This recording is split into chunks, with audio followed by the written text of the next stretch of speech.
Okay, so I thought I'd do this video on, well, really on the Quixel. Someone's written an add-on. I'll put a link and a video to how to install it. You need the latest version of Python, and just download the add-on and install it. On this, so how to get the Fab, Epic Games Fab, or Quixel Megascan stuff, how to get it into Blender, right? Because I was sort of debating, because using Unreal is great and everything, but it is a bit of a faff. And if you have access to the same assets, okay, you don't have access to the levels, the packs, but you have access to the Megascans and the Fab, all the objects. So you can just obviously search. I'm searching for log here. And if you go, you can actually, there's two ways of importing. You can just click on it and it'll download it and it'll stick it in the center. But what's quite nice is you can actually just go straight into, you can put it into your asset browser, and save that with the scene, obviously. So let's go, I've changed it, so import scene would import it into scene. So, but let's put it in the cool thing with the asset browser is you got the ability of dropping it where you like and stuff. Let's switch the lines off. So let's go with that one.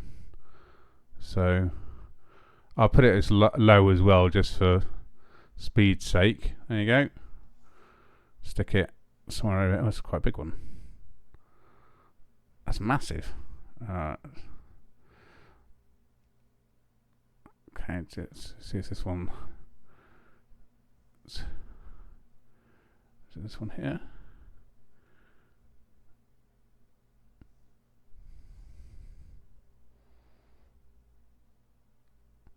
Is that like a branch or something? Okay.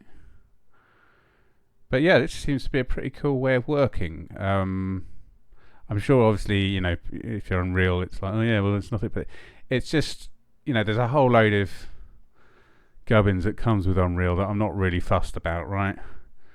And you see, it's quite low on the sample. It's quite noisy. But I've set the samples in the render. If I was to render it, you see the samples. See how quick that is. And I'm not. It's just I find sometimes with Unreal is you get like weird aliasing problems or on the depth of field, and it's just I'm a lot more familiar. I mean, maybe if I was more familiar with Unreal, it'd be less of an issue.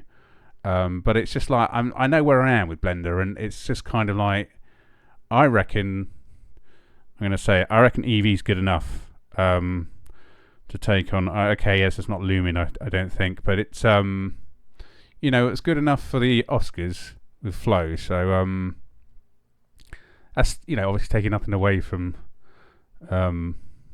Unreal, but I'm just thinking if you're working in like a production, it's just there's a whole load of you're not developing a game, so do you really want to be using a game engine? Is what I'm saying, and mess around with pawns and player starts and all the rest of it.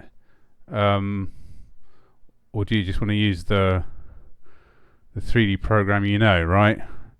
And obviously having this all integrated makes life. I mean, I'm doing it a bit bizarrely with this. What was that one? This one here.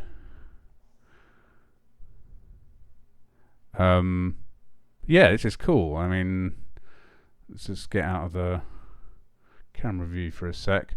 I'll just show you the quick. I set up this sphere gobo, I'm going to call it, which is basically the same HDR environment. Oh, I can't see it. Let's switch it on. I've hidden it from camera. Properties. There you go. So camera. So I've just put the same texture, and you can see it's casting the shadows. It does a pretty good job of to fake the shadows on the thing. So I'm gonna. It was just really to show the Quixel thing, it works really well.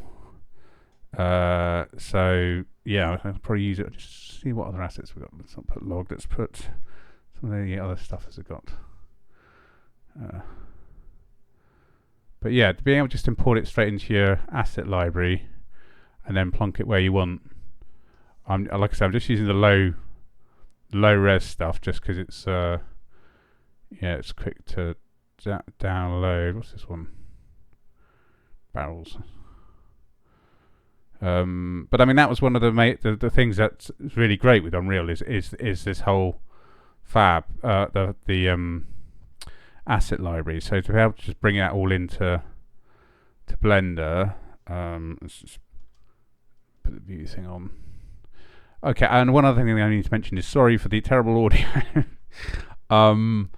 It's I've I changed my audio setup, and my old setup, which had better mic levels, isn't working anymore. So I'm having to use a video mic, and now I'm going to have to up the levels on all my, take it into, as well as before I could just output the video once I stopped the OBS. I'm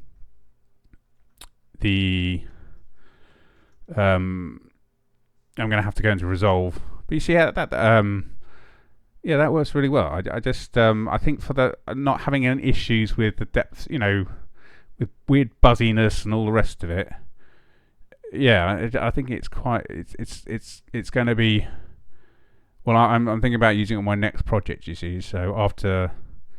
But a mixture of things. Being able to use the Unreal Asset Library, let's try this one. Stick this in there. Just is it going to work? I want to. So we can lay it down. Can we lay it down on the? I think it's just going to stick it upright like that. I mean, all the shape, everything's set up. I mean, that's the cool thing with the, all the assets is obviously they're all set up for games and stuff, so they're super optimized. And got normal maps and everything. So yeah, let's just try the crate. I'm gonna I'm gonna play around with this some more because this is pretty cool. Okay, I'm gonna stop the video.